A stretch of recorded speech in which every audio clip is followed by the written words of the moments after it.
ওই ভাই এই আইসক্রিম ব্যবসা কত বছর হয়? 80 বছর। 80 বছর। হ্যাঁ। আমরা ছোট থেকে তোমার পেট খাচ্ছে, তোমার অন দিয়ে নেই। আমার আব্বার তোমার অনেক বড় হবো। তোমার যখন তোর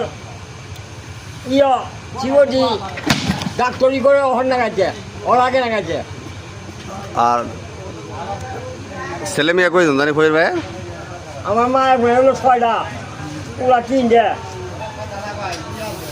ফরিদ ভাইয়ের তো ব্যবসা অনেক বছর, 80 বছর। যুদ্ধের সময় কি অবস্থা? সময় 2 গোলা বাপ। ওই টাইম থেকে ব্যবসা, হ্যাঁ, ওইখান থেকে ওর আগে শনি ব্যবসা। যুদ্ধের আগে থেকে আইসক্রিমের ব্যবসা। হ্যাঁ। বয়স দিয়ে